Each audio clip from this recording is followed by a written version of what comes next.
Welcome back to CryptosRUs. I'm George. We're all George. Happy Friday. Let's talk about what to expect today and this weekend. We have a very rare signal that just flashed. And we got some economic data today about inflation. And we have some other stuff to talk about. We always have a lot of stuff to talk about. So let's get started. I hope I don't have more screen issues like I did yesterday. So hopefully you guys are still seeing the screen because it's starting to show black for me. This thing is weird, man. Something's going on with my streaming computer. I need to do a full update. There we go. Now we come back, I think. Yeah. Jeremy says, I have faith in you, George. I bought Clash. I appreciate that. I appreciate it because we are working very, very hard at it. Very hard indeed to make it the best project there is. But we are starting out the day at 67.3. So about the same as yesterday, maybe a little bit better. We are still holding above this 67,000 mark. That was what I said in my video last night. And basically, I've been saying that for a while. We are utilizing this as a support. And hopefully we can continue to do so. Because that's our major support until, the next one would be 60,000, which we hit. You can see we bounced right off of there, right? Yesterday, again, in the afternoon and night, it got a little scary. We went down a little bit further than the day before, but then again, we clawed right back up. So let's see what happens. Okay. The U.S. market is changing to green. It looks like the futures market you saw was pretty red. Now the Dow and S&P turned green. NASDAQ may be looking to flip, so that's good. It could be because of this inflation data we just got. CPI came out, and you know what? Inflation is lower than expected. It was expected that CPI would hit 2.5%, but we hit 2.4%. So overall, this is good because look, according to CPI, inflation is going down. We're going down, down, down a little bit every single month. And why is that good? Well, overall, it's supposed to be helping with price of goods, but also it helped this too. Now we're still probably not gonna get a rate cut in March. But it did push it up a little bit. Yesterday was like 5%. Yesterday was 5%, and now it's almost 10%, right? So inflation slowing down, or if inflation goes down, it's only going to help this. But unfortunately, the other side that helps this is bad economic data, and so far we've been getting good economic data. So that hasn't been helping this. But if you think about it, good economic data is always good. That means people aren't struggling as much. However, right now, you guys know the situation. There's just so many things to deal with. So much uncertainty. And that's what's causing all this volatility, causing the Bitcoin and crypto sell-off. A lot of geopolitical stuff going on. Like, for example, this one. This sounds pretty good. The U.S. signed a trade deal with Taiwan, okay, lowering tariffs to 15%. Taiwan commits to buying $84 billion of U.S. goods and energy aviation, and this all sounds great, right? Like this shouldn't cause uncertainty. Well, the thing is, though, Taiwan buys a lot of military equipment from the U.S. In fact, I think they just committed like $400 billion or something recently, and China does not like that one bit. China's not like that one bit. China has warned the U.S. don't go too far, whatever that means, right? So there's stuff like this that's happening. It may seem like an innocent trade deal, but there are side effects, so to speak, right? It's the same thing with what we're hearing with Europe. Same thing we're hearing about Canada, right? This whole tariff situation is still kind of a mess. Yeah, we are using it. We are negotiating. We're strong arming other countries that have no other options, but still causing a lot of uncertainty, a lot of uneasiness. Congress just voted down the Canada tariffs, and they plan on voting on more tariffs like Mexico and Brazil and everything else. They plan on voting on them too and could be shutting them down as well. So a lot of uncertainty now, right? This is the reason why we're in the situation we're in. Not that anything fundamentally has broken. It's just that there's a lot of uncertainty. I just saw this. This is kind of interesting. Coinbase reported yesterday, and the earnings came in lower than expected, so their stock tanked. And I think it may tank more, but this is what's interesting. This is how brain rot our society has become, that you have to put in, because of all the shorts, right? You have to put in something entertaining with something that's extremely boring to get through it. So this is not a joke. They actually posted this, and I'm sure a lot of you guys have seen videos like this on TikTok or Reels or whatever. So he was going over his quarter results with this game on top. And surprisingly, a lot of people said it worked. I actually sat through the whole video. I just found that to be hilarious. But it's true. It's true. Because no one sits through like a 3-hour earnings call anymore. Or, looks at these kind of boring numbers. They want to be entertained instantly with shorts or TikToks. All right. What else? What else is there? I covered that already.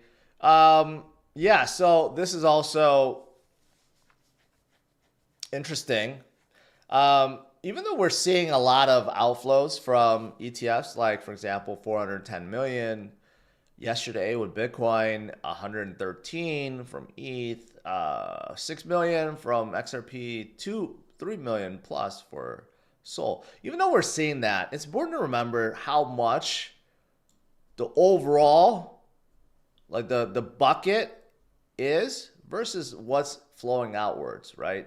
And here's someone from, I believe, Blackrock that made this point.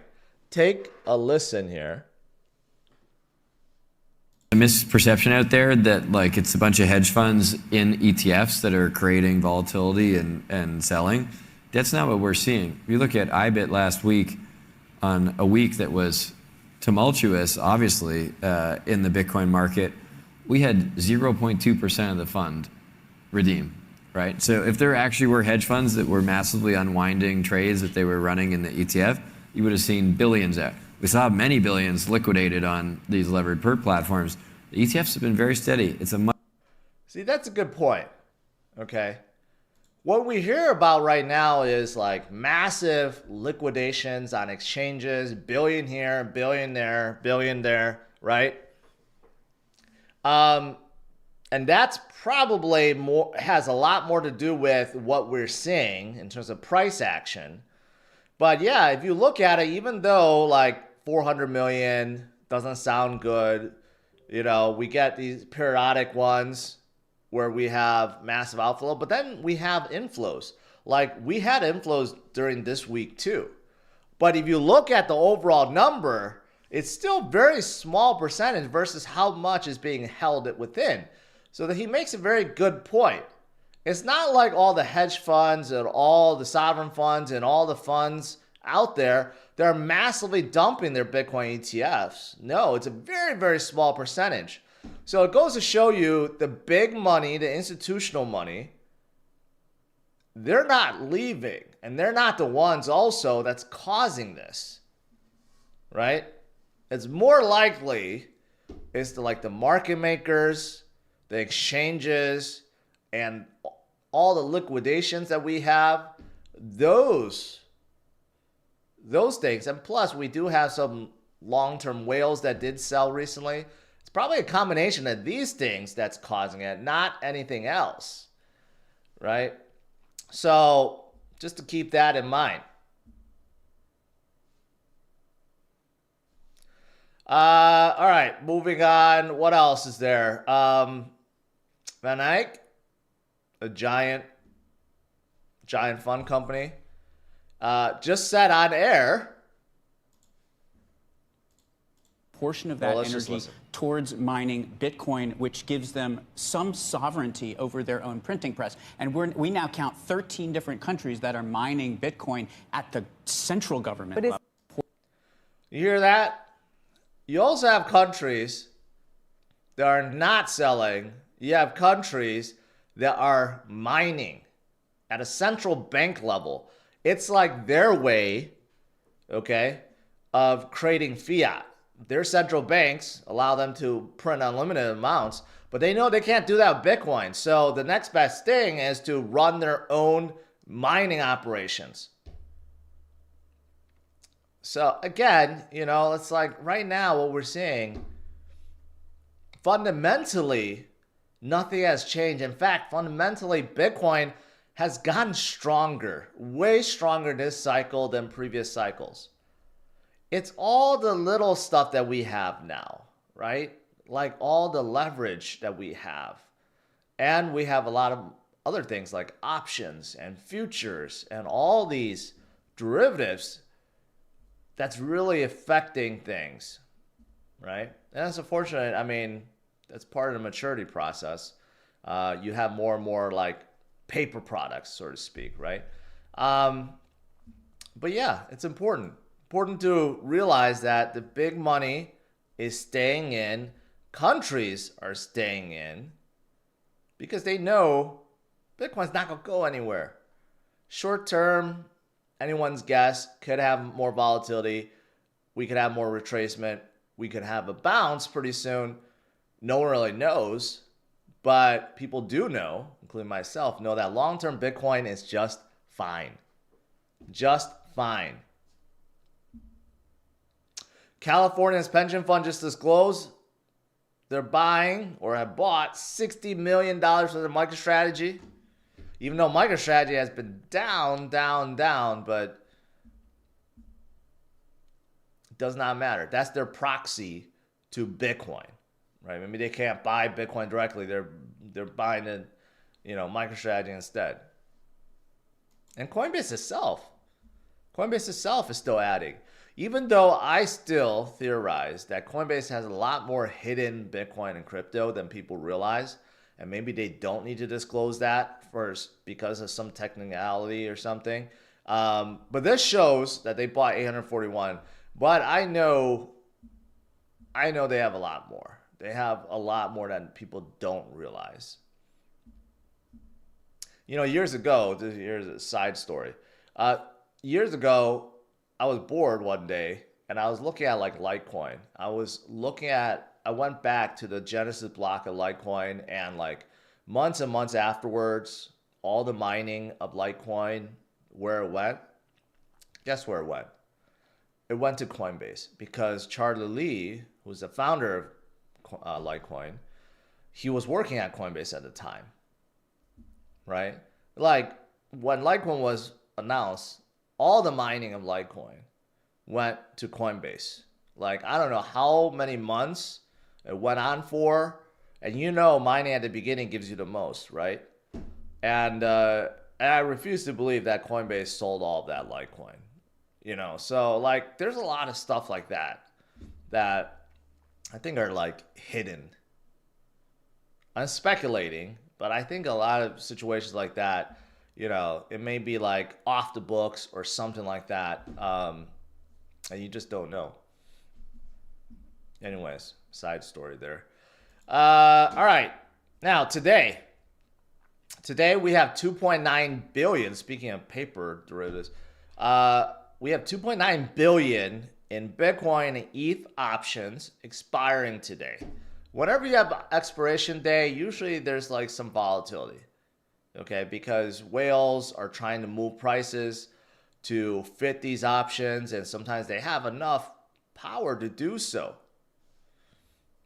So the main areas of interest right now, Bitcoin at 74,000 and Ethereum at 21,000. Now Ethereum is right around there. Bitcoin is not. So that means we could have a volatile movement, at least for Bitcoin to the upside, to 74,000 pretty easily if the whales want to win that trade. We'll see. We'll see what happens, right? But options expiration day usually gets a little hairy. And, you know, at the end of the month, too. This is just a dear bit. At the end of the month, every Friday, we have expiration, and those are even bigger. Those are like CME expirations.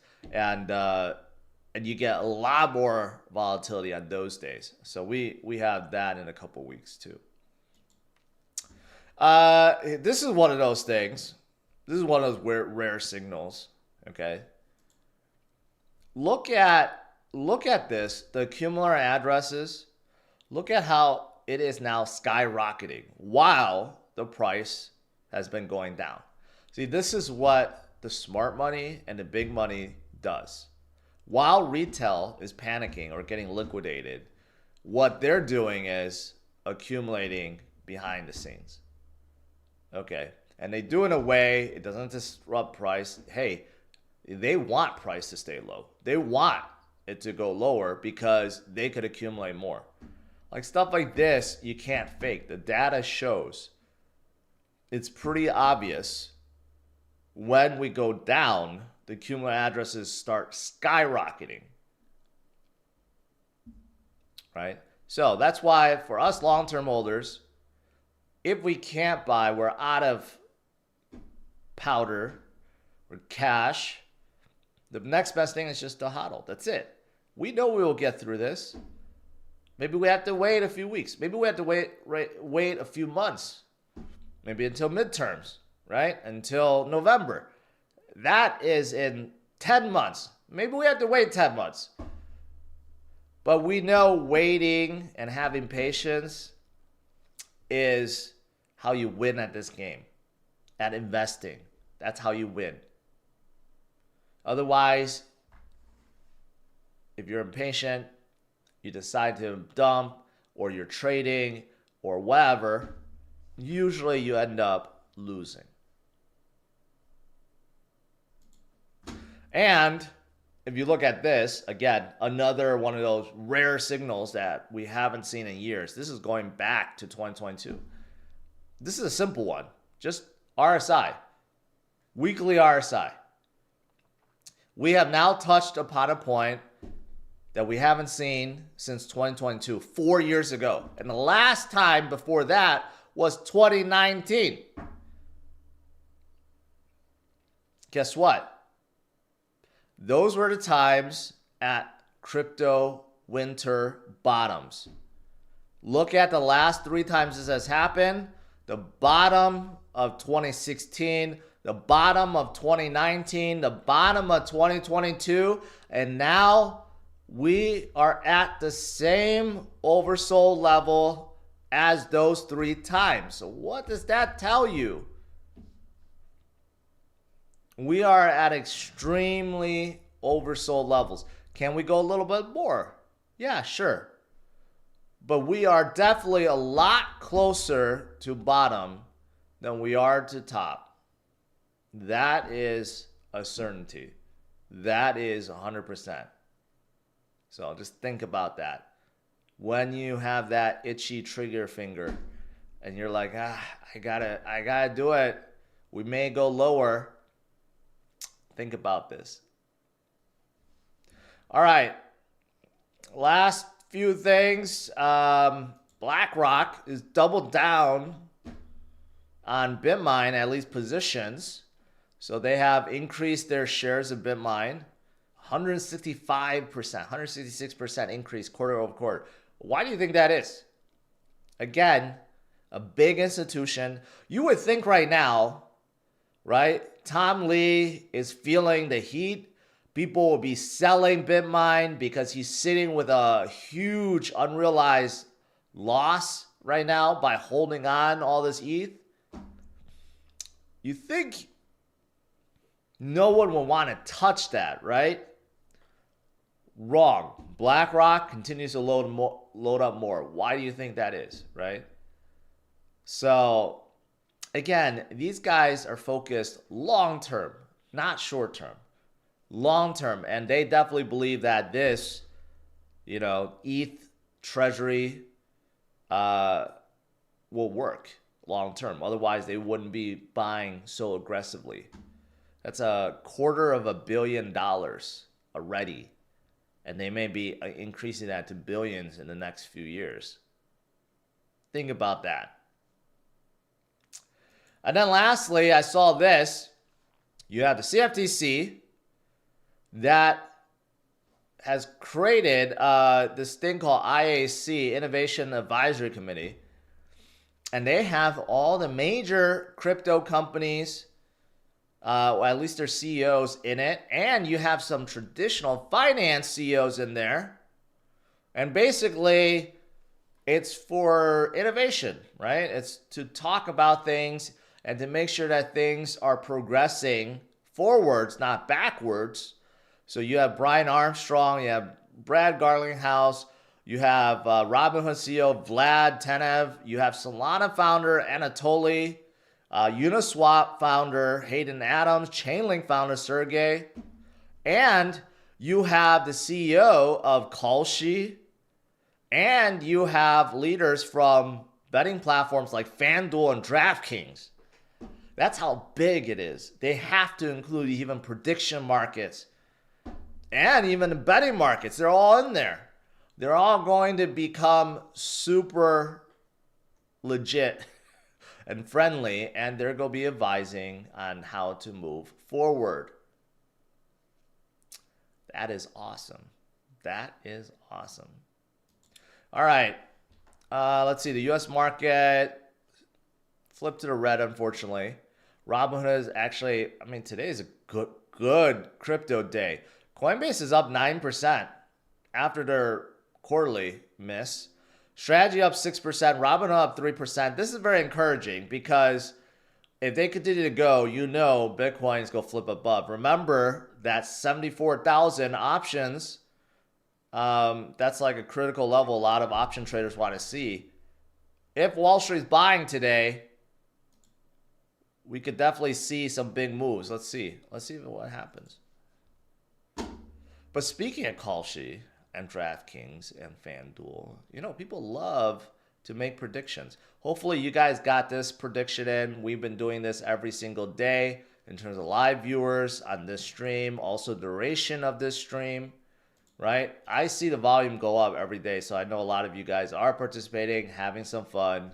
You could use P-Clash to make predictions, which is given out for free. But I did want to announce something new that we have just implemented, and that is boosted, that's right, boosted events for P-Clash. So you could see right on top, it is highlighted in blue, in a very pretty blue.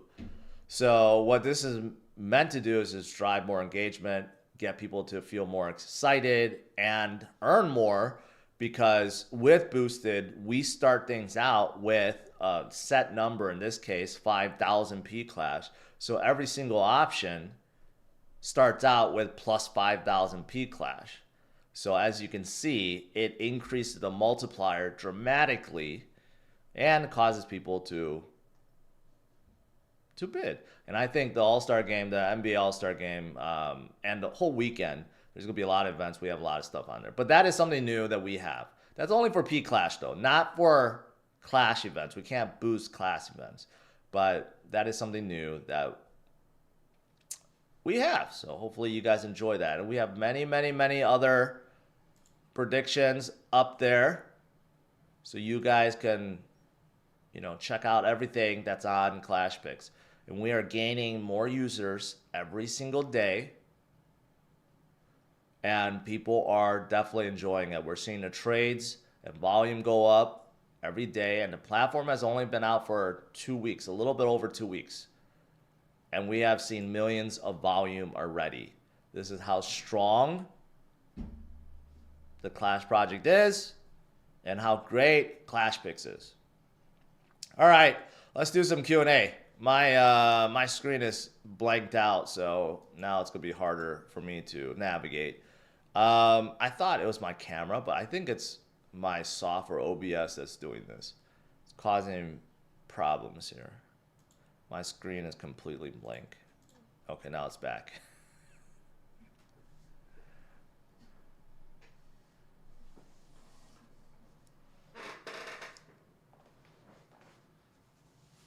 Oh, and today we have another tournament too. For those of you guys that are Clash Royale players, we have a tournament this tonight at 7 p.m. This is the amateur tournament. This is a perfect one for you guys to join. If you're an amateur, you're below 10,000 trophies, you're getting started, or you have been grinding but you're not very good, this is the tournament to join. Anyone could participate for free, but if you want to win some prizes like Soul, okay, by playing or with spectating, you got to hold some Clash. But this is what we do every single week. We have 2 tournaments, usually pros on Wednesday, and then like we switch between experts and amateurs on Friday. I'll be participating today because we have a lot of predictions around it. So, actually, I closed it accidentally. Let me bring it back up. So if you look at like Clash, you have a lot of ones, like, and the volume is quite high. Will George have a 3-win streak in an amateur tournament? Okay. Will George take first place again? And, you know, will I win my first match? This is all for fun. I'm not supposed to be playing an amateur tournament. You know, I will dominate. But, you know, this causes more engagement. People watching more. People participate and predict more. We got so many interesting events. You know, latest activity right here, if you look at it, #1 paid app in the US App Store. This is boosted. I just noticed that. It's boosted. There are so many things that you can make predictions on, right? And of course, sports is our biggest. Anytime we have a Lakers game, volume is super high. People love Lakers. And keep in mind, you can make predictions with P-Clash or Clash. P-Clash is given out for free.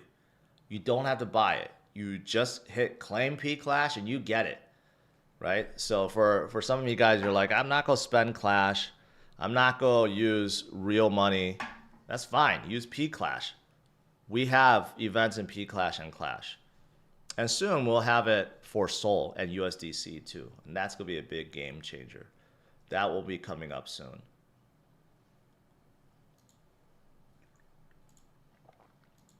I'm used to turning my camera, but I unplugged that camera trying to troubleshoot today. I realized it's not the camera. I think it's my streaming software that's doing this. But I updated yesterday, but I still think it is. It has to do with that.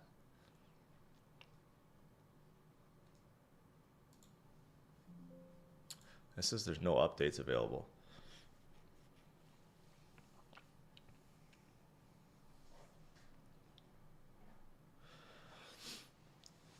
Andy, you're the first person to ask for Daytona 500. No one else has asked that. People have even asked for WWE, and we got WWE on there. We could add Daytona 500 as long as there's people that actually watch racing. You know, how many people watch Daytona 500? Let's just do a poll right now.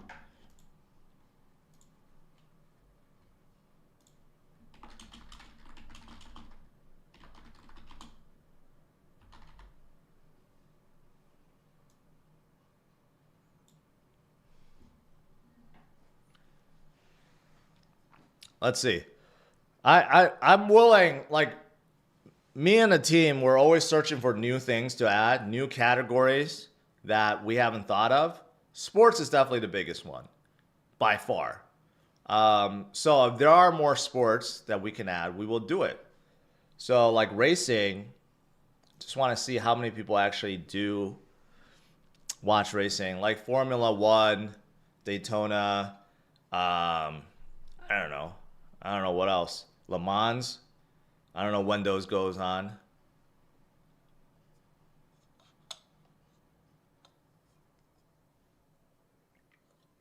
Yeah, F1.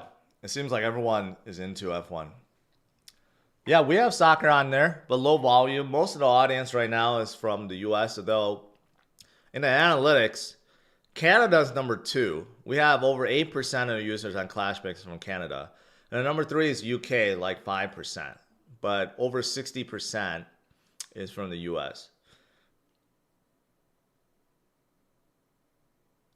I have flickering screen before, turned out my HDMI cable, but see, it's happening on both of my computers. So it's something common that I'm using. I'm pretty sure it's OBS, which is my streaming software. Because there's no chance that both of my computers are having the same kind of symptoms simultaneously.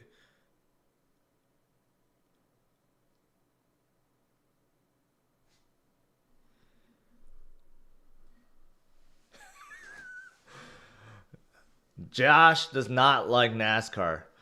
Left turn, left turn, left turn, left turn. Good time for a nap.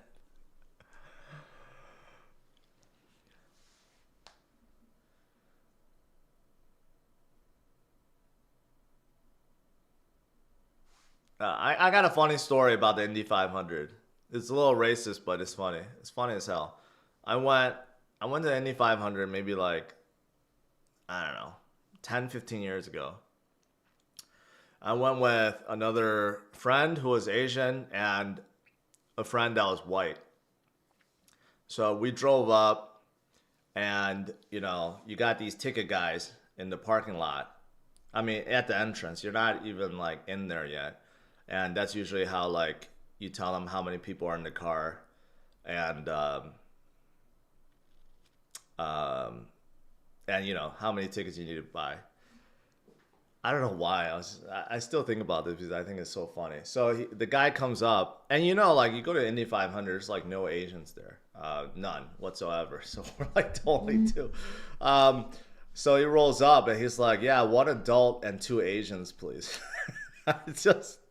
And I lost it. I still think that's very funny to this day.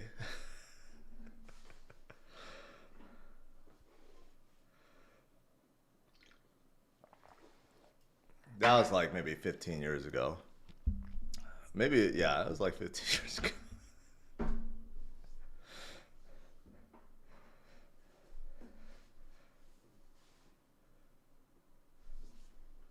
All right, with my poll,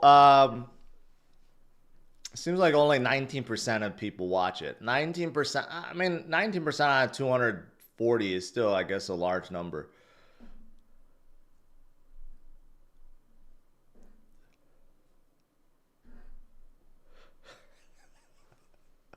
That is funny. I still think it's funny to this day.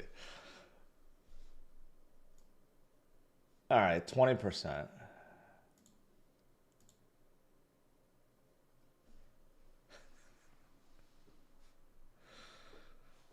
I no longer talk to either one of them, so I lost contact with them. So,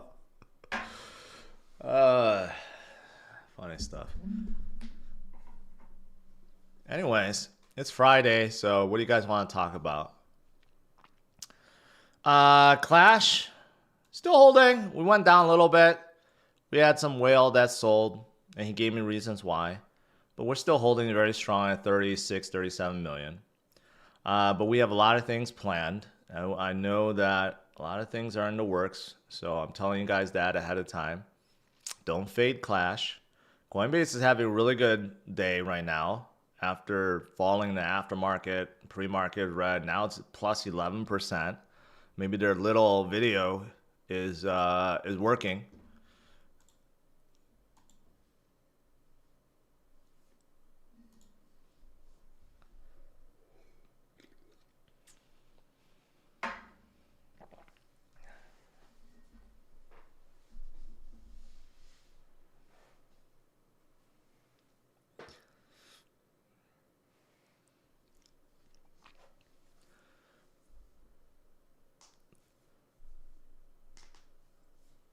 I don't know why there's so many of you guys that still fade it or ignore it or talk bad about it.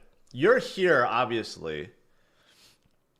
You're here, obviously, because you like what I'm saying. You like my stance on Bitcoin and crypto. You like how I'm a bull and I'm encouraging. Yet, you don't like a project that I created that has the same mentality of holders that are holding long term, that likes me, that believes in what I'm doing, and we have a working product. Not only do we have tournaments for fun and engaging, and engaging the community, and we have a working platform that we developed within 3 months that others would take 3 years to do. Yet, there are some people that still ignore it and fade it and make fun of it. Why is that? Like, we already withstood this downturn. That's also what's amazing. We started a project when Sol was $220. Sol's at $81 right now. And we have climbed from 30K market cap to 40 million market cap. Like, the results, the proof is in the pudding. Like, what can you say that's bad about it? So that's why that still boggles my mind that so many people, the only thing I can think of is people think that it's too late. They missed the 10,000 or 30,000x that we had. So now they're feeling left out or jealous. So they're trying to do that. They're trying to make me feel bad, but I don't get it at all. I really don't.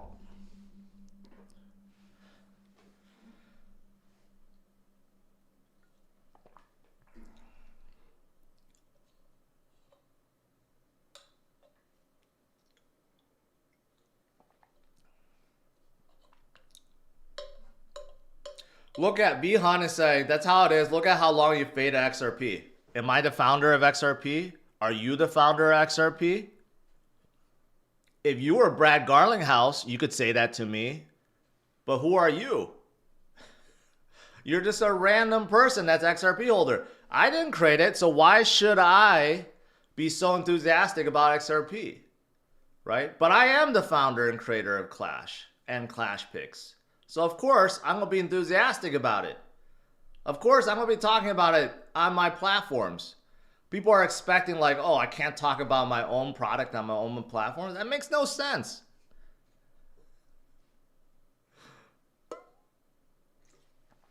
Anyways, I'm not frustrated. It makes no sense to me. The only thing I can think of is people are jealous. That's it. Jealous that they didn't get in early. Jealous that other people are enjoying it. And other people have something to look forward to because they feel miserable about their own bags right now. Which I get. It's not like I'm 100% in Clash. I hold Bitcoin. I hold Sol. I hold a lot of alts that are down. But the one tiny asterisk, okay, the one saving grace of this downturn is how wildly successful Clash has been. And now with ClashPicks. And it is something I spend 100% of my time on.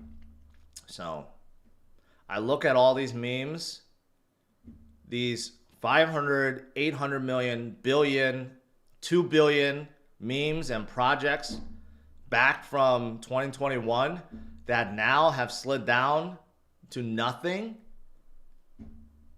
And they have nothing. They still have nothing. They had nothing then, they have nothing now.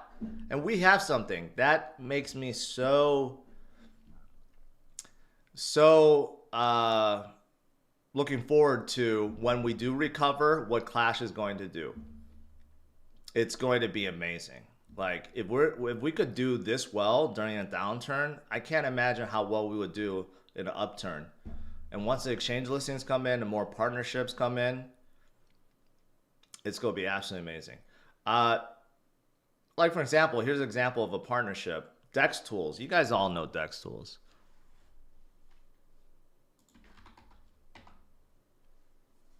Alex, are you here to make money Or you here just to bitch? Alex says no one gives a F about Clash. Well, obviously you're wrong because it's sitting at 40 million. And second of all, why are you here? Are you here to make money? Are you here to learn about how to make money?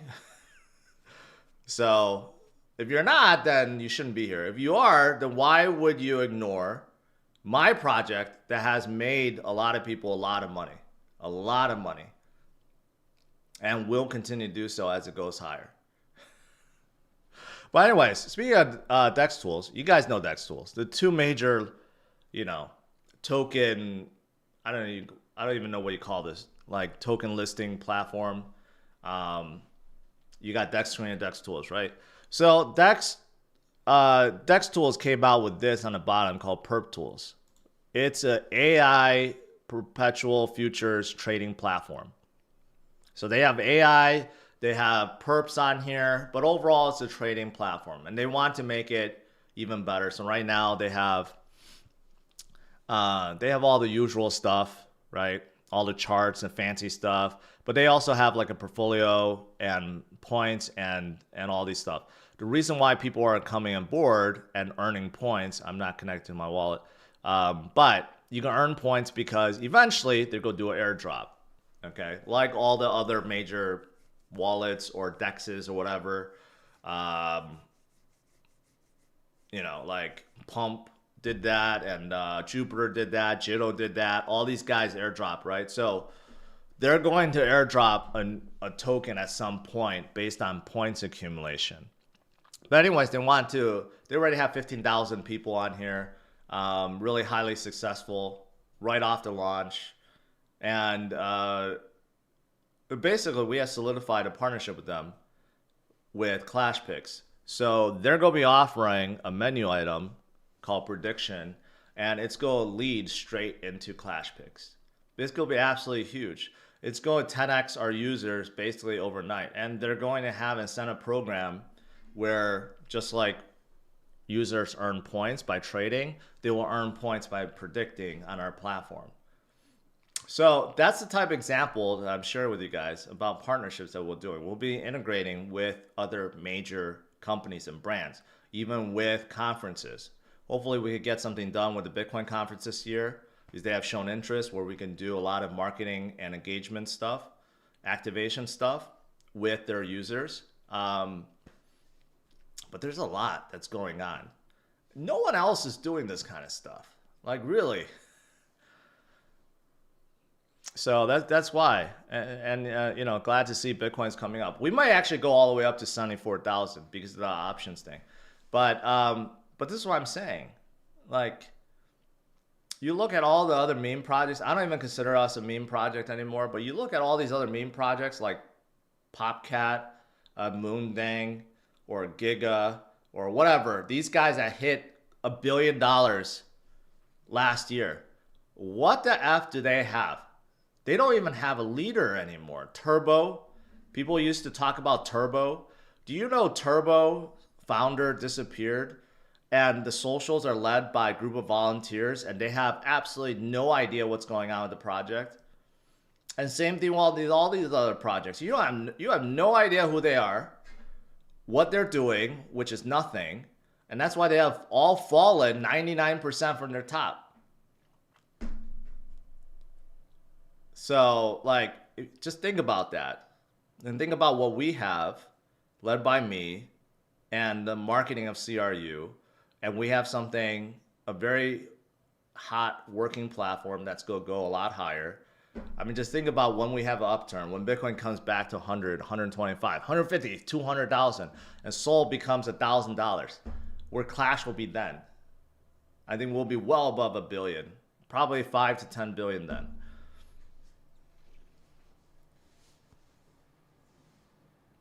Yeah, what about Peanut? You guys remember Peanut, the squirrel, and all these like new memes that came out of nowhere? Because they have zero utility and no one knows who the F is running the project.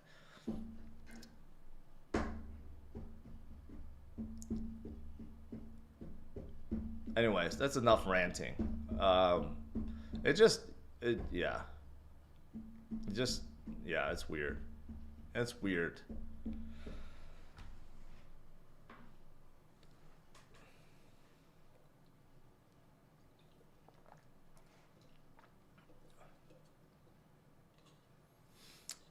If Sol gets to 1,000, Clash will be at $5. I think so. I think so. And that'll put it at a 5 billion market cap. If Pepe did it, I don't see why we can't do it. It's all speculation. You know, Coinbase and Binance just adds whatever they think is hot. If we gain momentum, there's nothing stopping us. There's nothing.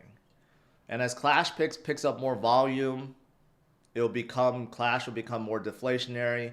We will earn more fees once we release Sol at USDC events, and we will use those to buy Clash and put in our treasury.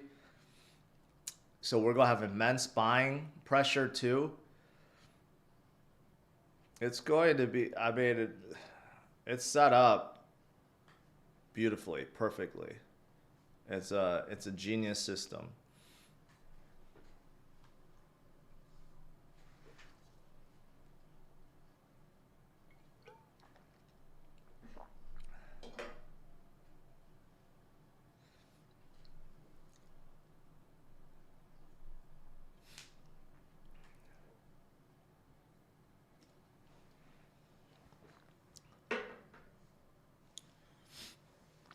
Citrus repairs. Liquidity. Can you talk about how this may be addressed in the future? Well, that's part of the reason why we have liquidity. Why we have a treasury. You know, people ask, oh, you know, rather than collect fees, why don't you burn it? Because that's stupid. When you burn it, you can't use it. All the Clash that we're collecting in the treasury, we can lock into LP. So that's the beauty of it, right? So again, that's thought of. But you don't want to beef up the LP too early because then it makes it very slow moving, right? So the plan is probably above 100 million. We will start adding more to the LP. But that's the whole point of having a treasury in the first place. Not only for development, but so we could build up enough to put into the LP.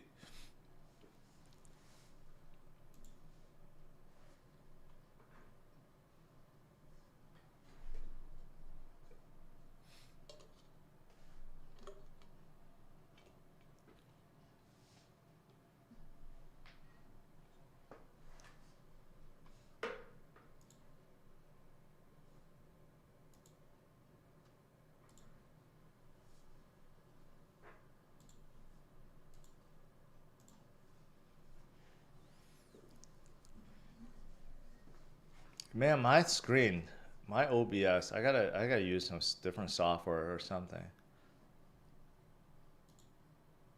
It keeps. Maybe this AMD Advanced Media Framework plugin is what's doing it. Maybe I need to uncheck that. It says my OBS studio needs to be restarted. Should I restart now? I'm going to say no. Otherwise, that would end the stream.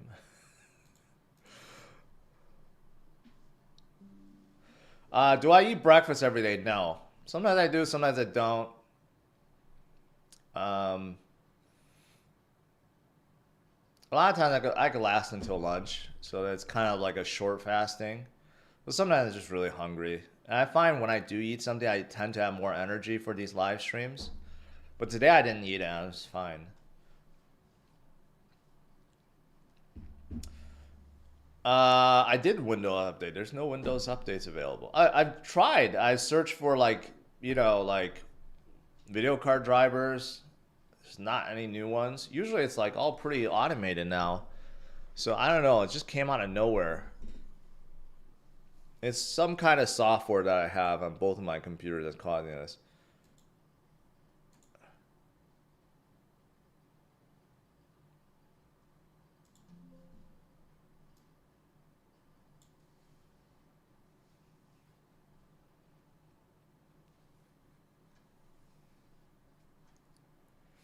I think it's my video software. I'm gonna have to work on it.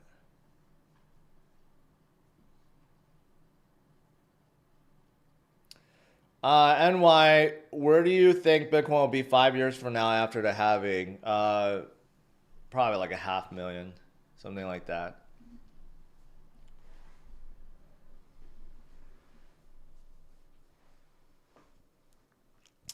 George, you are nice and calm today. That's awesome. I'm always nice and calm. Maybe not always nice, but I'm usually calm.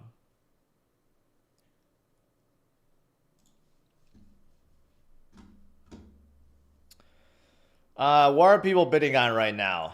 Will CM Punk retain the World Heavyweight Championship versus Finn Balor at the Elimination Chamber? A lot of people predicting that. Predicting the NBA All-Star Game, FIFA. Will I win my first match in the amateur tournament today? Yup. What about BDC? Will BDC close above 75,000 or close a green weekly candle by this weekend? Sometimes it's pretty exciting when you see a whale bid. Anything above 5,000, you'll see it. It'll be highlighted in blue and says whale activity. We see that a lot at night, especially during like with sports games. This one is also pretty high volume. Will Clash hit a top 150 on CMC before March 1st? We still have a couple weeks left. We have to move up a lot in order for this to happen. But, you know, that's the whole point of our multiplier system, so that entices people to choose the other side. And there is an off chance that that does happen. If we can make top 150, that would be amazing. Amazing. But this one has 77,000 volume in this one. Very hot. We really have something for everything. We have a Trump category too. Will Trump veto Canada's tariff override? We need more Trump events. Everyone loves to follow Trump.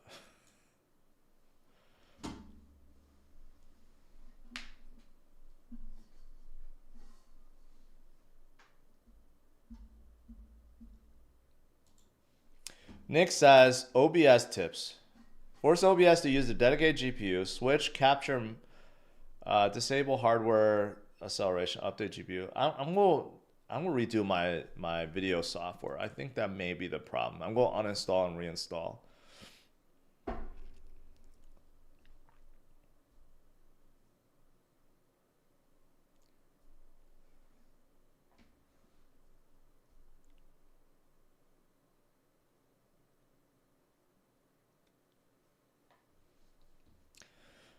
All right, guys. I think that's pretty much it. Enjoy the rest of your Friday. If you got nothing to do tonight, join us in our amateur tournament. Okay, you don't even have to play. You could just watch me. It's on my other channel, George Plays Clash Royale. It's in the description. You'll have some fun watching me play and commentate and dominate the noobs. You could also win some soul by just spectating. But you have to create an account on the website, all right, so make sure you do so. Also, go enjoy ClashPicks, make some predictions around the All-Star Game or whatever that's going on. Maybe we'll add Daytona 500 stuff. But yeah, outside of that, let's see what Bitcoin does. And the rest of the market seems like we're moving. We're moving upwards, which is good. And we're holding above the 67, which is even better. All right. Have a good one, guys. Take care.